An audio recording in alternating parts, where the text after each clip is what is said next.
ابتغاء لمرضات الله ورحمته الفاتحة. أعوذ بالله من الشيطان الرجيم. بسم الله الرحمن الرحيم. الحمد لله رب العالمين الرحمن الرحيم مالك يوم الدين.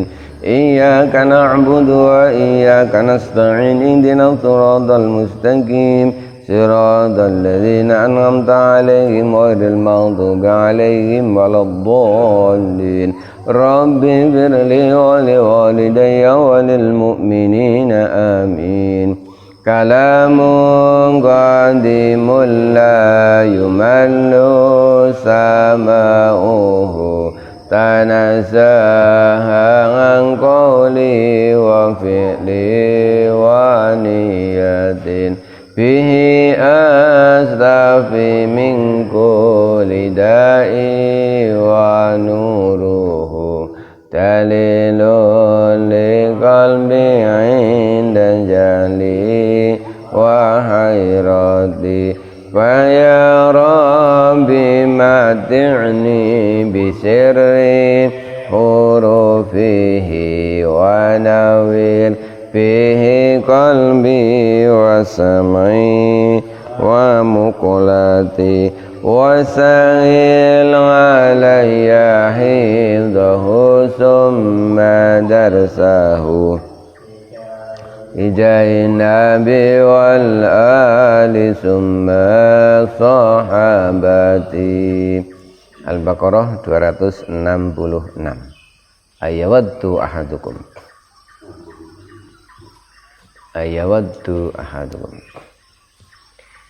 A'udzu billahi minasy syaithanir rajim.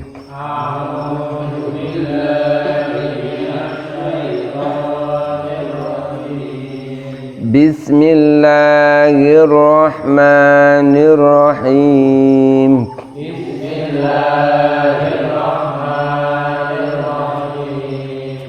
Ayawaddu ahadukum an takuna lahu jannatun min nakhilin wa a'nabin tajri min tahtihal anhar.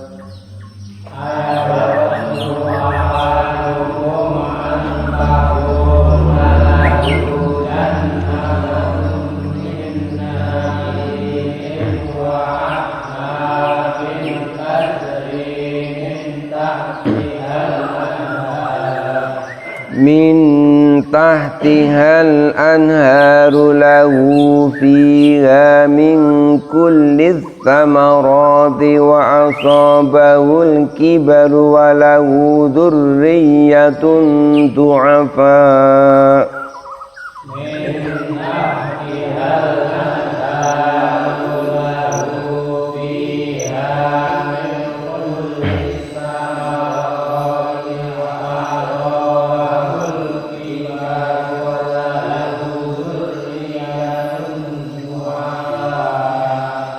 فأصابها إعصار فيه نار فاحترقت.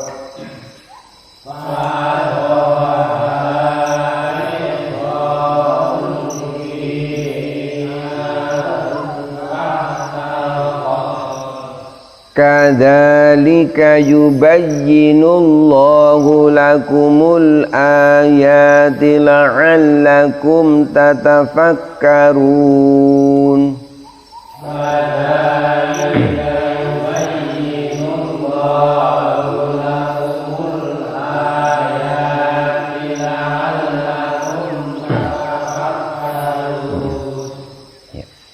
Ayawaddu ahadukum, apakah ingin ahadukum, salah satu dari kalian, adakah salah seorang dari kalian ingin antakuna lahu jannatun, dia memiliki sebuah kebun, min nakhilin wa anabin, kebun yang berisi buah anggur, kurma wa anabin dan anggur. Tajri min tahtiha, di kebun tersebut mengalir al-anharu, sungai-sungai. lahu untuk dia.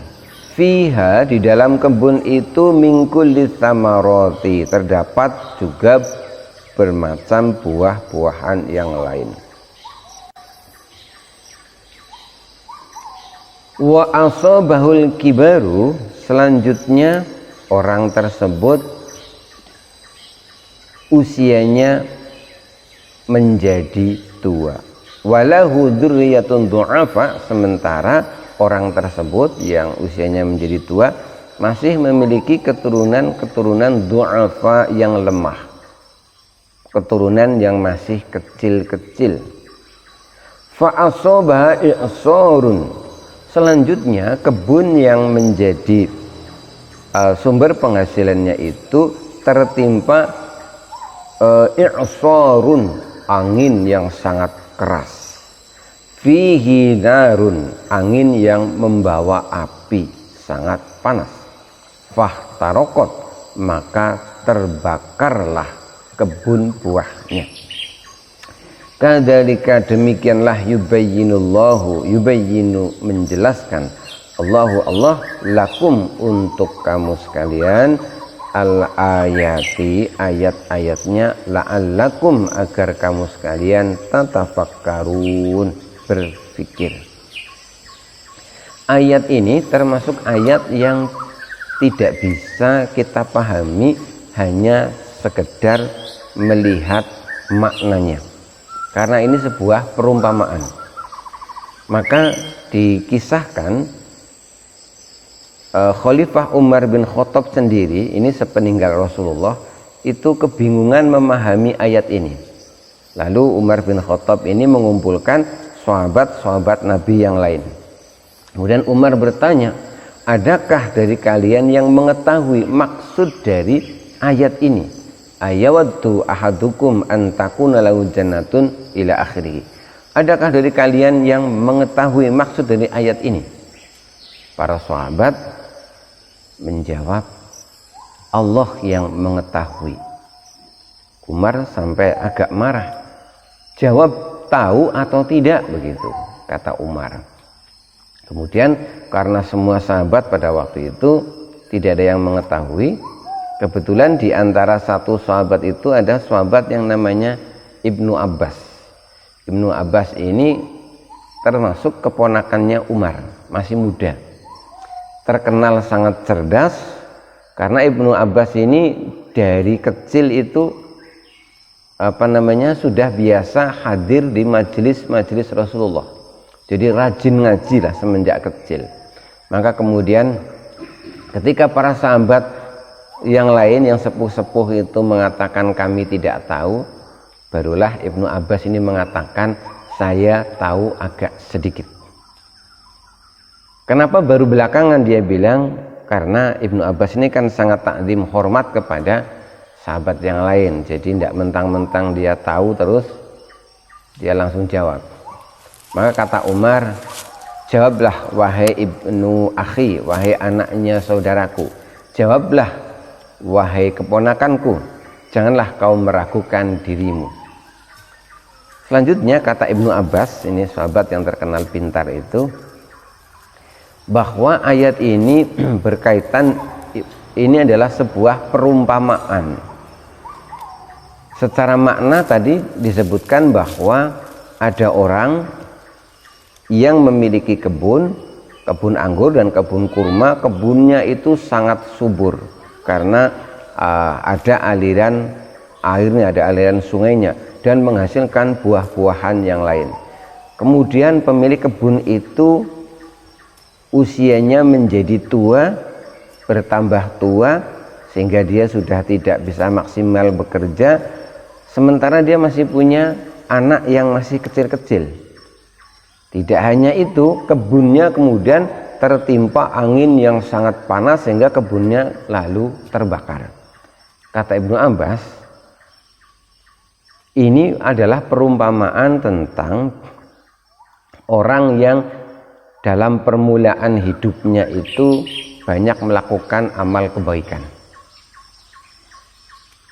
Hidupnya dimudahkan oleh Allah Subhanahu wa taala, lalu begitu hidupnya itu dimudahkan, rizki dimudahkan, segala sesuatu dimudahkan, kemudian dia itu diuji, dia kemudian tidak kuat mengendalikan hawa nafsunya, sehingga akhirnya dia mengikuti perbuatan setan. Sehingga yang di awal hidupnya itu dia itu baik, banyak melakukan ibadah, kemudian di akhir hidupnya malah berbalik, dia melakukan banyak keburukan, sehingga akhirnya amal baiknya itu kemudian sirna oleh amal keburukannya. Nah, kemudian kalau perumpamaan di ayat tadi itu kan dikala usianya dia sudah tua renta, masih punya anak kecil-kecil, butuh banyak biaya, sumber penghidupannya, kebunnya telah terbakar. Yang dimaksud di sini, kata Ibnu Abbas, bahwa di akhirat nanti dikala dia sangat membutuhkan amal pahala sewaktu dia di dunia, ternyata amal ibadahnya di dunia itu yang ditunggu-tunggu tidak ada, ternyata sudah habis. Kenapa? Karena kebaikannya itu terhapus oleh keburukannya. Jadi sederhananya bahasa, sederhananya kalimat tuh begini, mungkin ada orang yang di awal hidupnya ketika masih sengsara begitu, banyak sekali dia bertakorup mendekat pada Allah, rajin beribadah, kemudian Allah memberikan banyak kemudahan dari segi rizki dan lain sebagainya.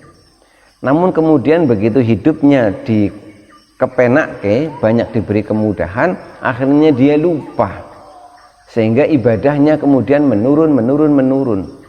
Ini seperti sahabat Nabi yang bernama Sa'labah, ahli ibadah. Suatu ketika ditegur oleh Rasul karena apa? Selesai ibadah itu yang lainnya kan ya zikir dulu, wirid dulu, tapi Sa'labah ini selalu tergesa-gesa pulang. Maka suatu ketika ditanya sama Rasul, Sa'labah, kenapa kamu ini kayak orang munafik, kayak nggak betah di masjid, nggak betah sholat? Akhirnya karena sudah ditegur Rasul, Sa'labah jadi berani cerita, maaf Nabi, sesungguhnya saya bukannya nggak betah di sini, saya kepengen berlama-lama di sini. Masalahnya baju yang saya pakai untuk sholat ini dipakai untuk istri saya juga. Jadi ternyata dia suami istri itu baju untuk sholatnya hanya punya satu, bergantian. Kata Nabi, oh begitu. Karena sudah kadung jadi akrab disapa sama Nabi, Sa'labah ini jadi kendel. Rasul, mbok saya didoakan biar saya jadi orang kaya. Kata Rasul, Sa'labah, sudahlah kayak gini saja, kalau kau bersyukur insya Allah ini yang terbaik. Kata Sa'labah, enggak lah Rasul, tolonglah doakan saya. Karena selalu minta didoakan, akhirnya Allah pun mendoakan Sa'labah. Setelah didoakan oleh Rasul, lalu Sa'labah dalam kisah itu singkatnya diberi sepasang kambing begitu itu. Nah, singkat cerita, kambingnya itu beranak makin banyak. Apa yang terjadi? Begitu kambingnya makin banyak, Sa'labah itu sudah mulai sering terlambat sholat, lama-lama tidak ikut jamaah dan seterusnya. Akhirnya celaka ini si Sa'labah ini, hingga akhirnya pernah Sa'labah ini diminta zakat malnya itu tidak mau dia itu, sampai akhirnya setelah Rasul meninggal, Sa'labah itu mungkin sudah mulai menyadari kesalahannya, dia mau bayar itu ke sahabat lain, sudah tidak mau menerima. Ini contoh bahwa Sa'labah yang diuji dengan kemiskinannya itu lulus, tapi diuji dengan kekayaannya itu tidak lulus. Jadi perumpamaan di sini itu ada orang yang dalam awal permulaan hidupnya dia banyak beribadah kepada Allah Subhanahu wa taala, lalu dia banyak diberi kemudahan-kemudahan oleh Allah Subhanahu wa taala, namun dia lupa, namun dia tergoda oleh setan. Akhirnya yang di awal hidupnya, awal-awal dia rajin ibadah, kemudian berbalik tidak lagi rajin ibadah, malah ahli maksiat, sehingga dosa-dosanya itu kemudian menggerogoti kebaikan-kebaikannya, sehingga di saat dia meninggal dunia dia membutuhkan pahala dari amal kebaikannya, ternyata pahalanya sudah tidak ada. Sesuatu yang sangat dibutuhkan di hari yang sangat genting, ternyata yang ditunggu-tunggu, yang dibutuhkan itu sudah tidak ada. Perumpamaannya seperti seorang yang sudah tua renta, punya anak kecil-kecil, lemah-lemah, butuh banyak biaya, tapi dia sudah tidak punya lagi penghasilan untuk menghidupi keluarganya. Di saat benar-benar sangat membutuhkan, malah yang dibutuhkan tidak ada. Mudah-mudahan Allah Subhanahu wa Ta'ala memberi kita pertolongan, jangan sampai kita mengalami seperti dalam perumpamaan ini. Kisah Umar bin Khattab minta penjelasan kepada Ibnu Abbas, inilah yang dipakai oleh kebanyakan para ahli tafsir ketika menafsiri surat Al-Baqarah ayat 266 ini. Jadi penafsirannya maksudnya adalah seperti itu. Kadzalika yubayyinullahu lakumul ayati la'allakum tatafakkarun. Demikianlah Allah menjelaskan ayat-ayatnya yang kali ini berupa perumpamaan. La'allakum tatafakkarun, agar kalian itu berpikir. Berpikir maksudnya jangan sampai kita mengalami yang seperti itu, agar kita berusaha menjaga diri kita. Mudah-mudahan dalam keadaan sulit kita tetap beribadah kepada Allah, dalam keadaan dimudahkan rezekinya ia tetap beribadah kepada Allah. Jangan sampai seperti perkataan orang-orang, ini perkataan tidak benar sebenarnya sih, kalau ekonominya menurun, keimanannya naik. Kalau ekonominya naik, keimanannya turun. Ini bukan dalil. Ini bukan dalil. Kalau bisa ya mau ekonomi naik turun tuh ya nggak ada hubungannya. Keimanan ya kalau bisa tetap dijaga, tetap naik. Kita sholat ini ya kalau bisa ya nggak ada hubungannya dengan rezeki kita mau lancar mau tidak, ya sholat begitu itu. Maka alangkah baiknya kalau kita itu ibadah itu ya nggak usah digantung-gantungkan ke yang lain. Maka dalam sebuah hadis itu ada kisah bahwa ada malaikat yang terbang ke langit. Jadi tiap hari itu amal-amal kita ternyata dilaporkan kepada Allah. Lalu ini ada malaikat yang terbang ke langit akan melaporkan amal kita, amal kebaikan manusia lah. Begitu sampai di pintu langit itu dia disetop sama malaikat penjaga langit. Malaikat itu berkata begini, kifu, mandek, berhenti, tidak usah kau lanjutkan, bahkan kalau perlu wadribu wajha sohibihi, kau berhenti aja di sini, nggak usah kau teruskan untuk melaporkan amal hamba ini. Kalau perlu kau balik sana, wadribu wajha sohibihi, kalau perlu catatannya ini kau pukulkan saja wajha sohibihi, ke wajah orangnya itu. Kaget ini malaikat yang penjaga langit ini. Loh kenapa? Ini kan kaget yang bawa amal ini. Loh kenapa? Ini orang baik kok, dia ahli ibadah kok. Kata penjaga langit itu begini, menjaga pintu langit. Iya betul, hamba ini memang ahli ibadah, rajin sholat, rajin puasa.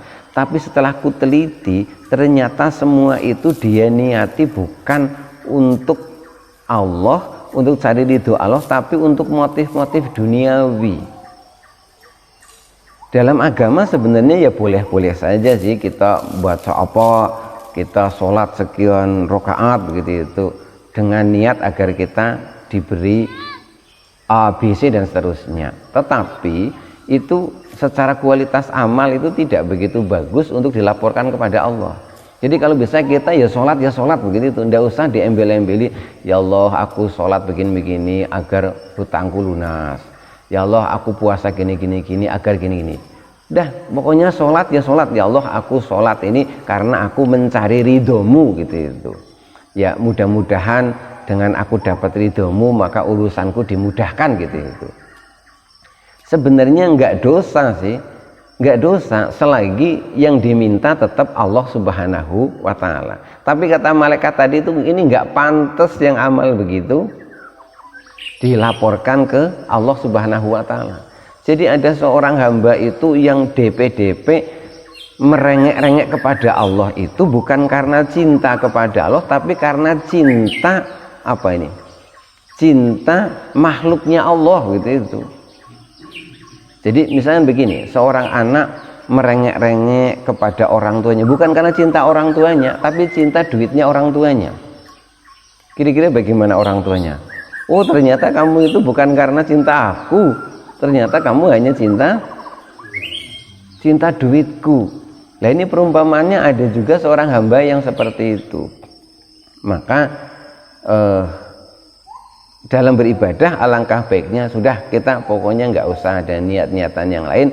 Aku kerjakan ini dalam keadaan apapun, susah senang sholat ya tetap sholat, dalam keadaan apapun puasa ya tetap puasa. Jadi amal ibadah kita itu tidak usah dikait-kaitkan dengan keinginan-keinginan kita. Walaupun kalau punya begitu ya ndak dosa juga selagi yang diminta tetap Allah Subhanahu wa taala. Mudah-mudahan Allah memberi kita kekuatan, memberi kita pertolongan agar kita bisa senantiasa terjaga amal kita, amal baik kita tidak dihanguskan oleh Allah Subhanahu wa taala oleh dosa dan maksiat kita. Billahi taufiq wal hidayah wa ridha wal inayah. Wassalamualaikum warahmatullahi wabarakatuh.